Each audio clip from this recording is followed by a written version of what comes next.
Hey, what's up, Stringlings? Today we're going to be taking a little bit of a shootout between three of these guitars behind me here, the Donner DST family of electric guitars. Let's check it out.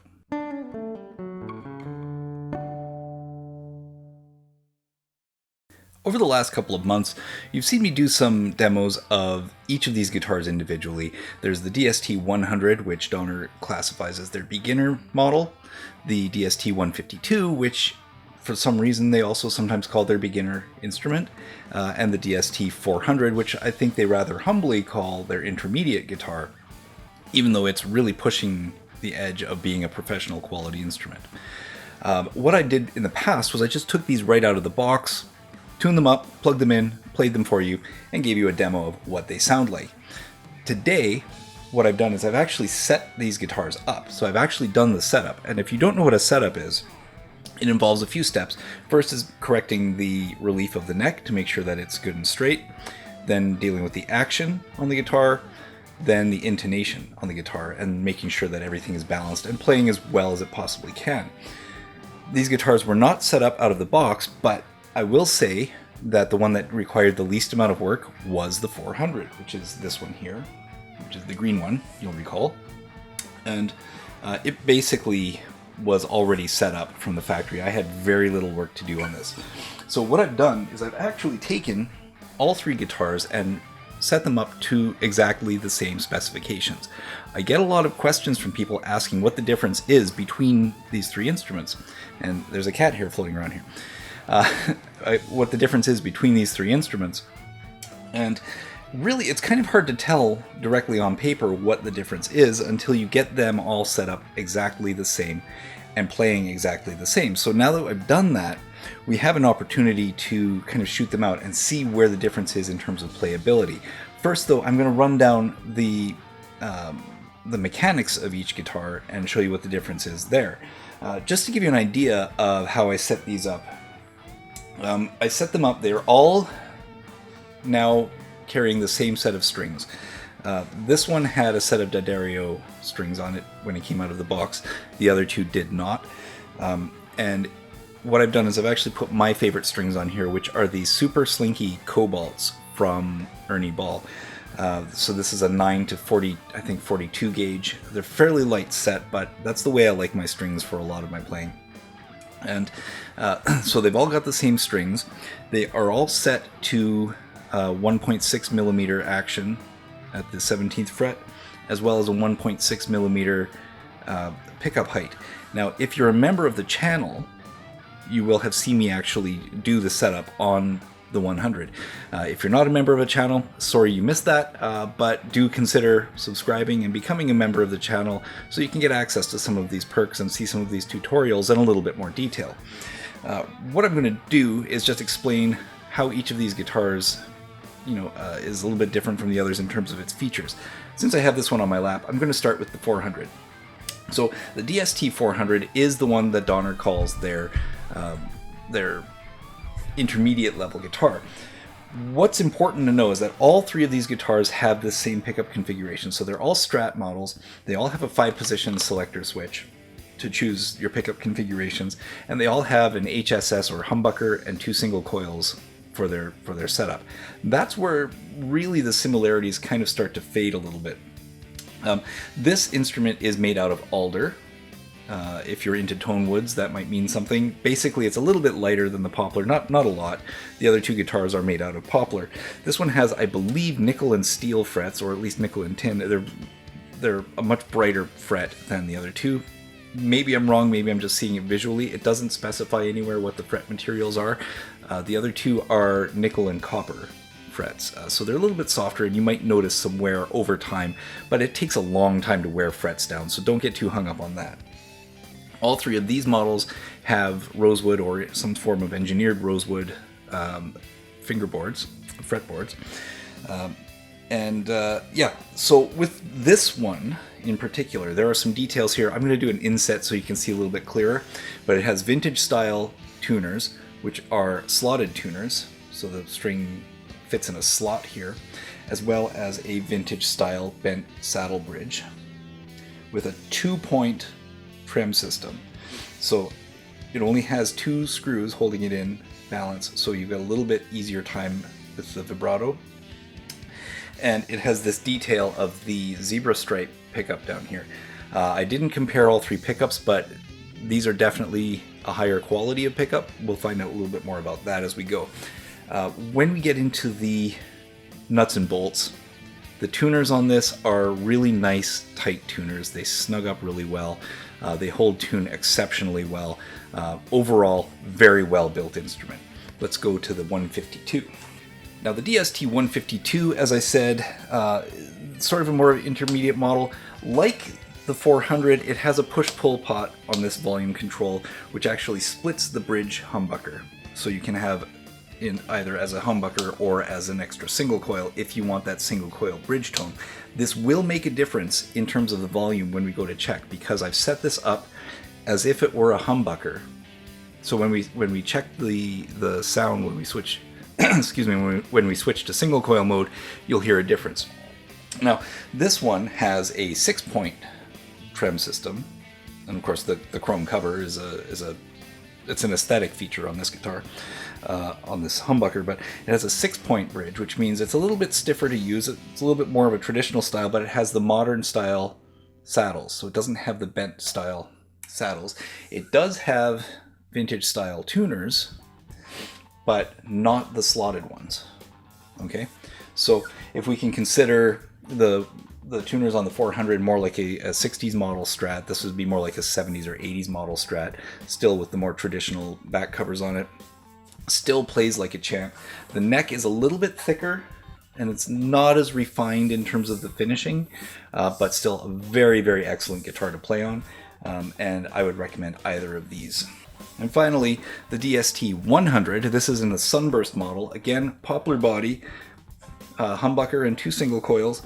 This humbucker doesn't split, so you have an HSS guitar and it doesn't have the feature of the additional split humbucker in the bridge. They do qualify this as their beginner guitar. It's a very, very playable, solid quality instrument though. Excellent, excellent finish work on it. Again, 6-point bridge and fully modern tuners, right? So they haven't gone for the vintage detail on this. Here, I think the cost difference is in detail work. I think the cost difference is in just some of the detailing. The neck is not as smooth. The fretwork is not as refined. The detail work in terms of colors you can feel a slightly lower quality. I'm not going to say it's like a low quality guitar. I'm just saying that the materials feel a little bit lighter and not as robust, but still plays very well. So that's really the breakdown of the differences between the three guitars. And I'll tell you something else. The packages are quite different as well. So with the DST400, which retails for about $100 more than the other two, comes with a gig bag cable. I think there was a capo in there, I could be wrong. When we get to what comes in the bag, the 400 comes with a cable and a strap and I believe some picks, and really that's about it. The other two include a cable, picks, a capo, a tuner, a small digital tuner, and a mini amp, which is great for lessons. This is the original that actually came with my 152. This is the yellow face. These are the same amp, they're just upgraded the branding. And this is the one that came with the 100. It's basically a little 5-watt, maybe even 3-watt practice amp. It doesn't have a ton of tone to it, but it'll take a pedal, and it's great for just sitting on the deck jamming. So this is really handy for getting lessons. And I will say that the 152 and the 100 also include free access to their learning app, so you can take lessons as having purchased these instruments, which is really great because you can't always, you don't always get lessons with your instrument. Not a bonus feature for a more experienced player, but great guitars to have on the rack as well as the 400. So what we're going to do now is I'm going to play through them, and I'm actually going to play each instrument all the way through, but I'm going to cut them through for some comparison, starting with the 100. Also, by the way, quick note, on the 100, I did some setup. As I said, they're all set up to exactly the same specifications, and even with the neck perfectly straight, we have a little bit of deadening up here around the 12th fret, and I believe that's because I have not leveled the frets. So I think the next time I do a string change on these guitars, I'm going to do a fret job as well, which really just involves flattening the frets to make sure that there are no frets interfering with the strings, and then crowning them to make sure that they play properly. The other two do not need that. This one just has a slight buzziness above the 12th fret, just I think because there's a fret somewhere in here that's interfering with it. So that's just something to keep in mind as well. The 100 definitely needed the most help with the setup. The intonation was quite out. The neck was fairly bowed, and as I said, I think we might need to do some fret work on this. So I'm going to start with the 100, and today's video is actually partially sponsored by ML Sound Labs. I'm using their VX30 plugin on Reaper. The VX30 is their amp model of the classic Vox AC30 in both the 60s and the 90s configuration. I'm going to be doing kind of the same riff on all three guitars. We're going to start with the humbuckers.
So there you have it. Very, very straightforward, simple shootout, one after the other. To my ear, there isn't a ton of difference between the 152 and the 400.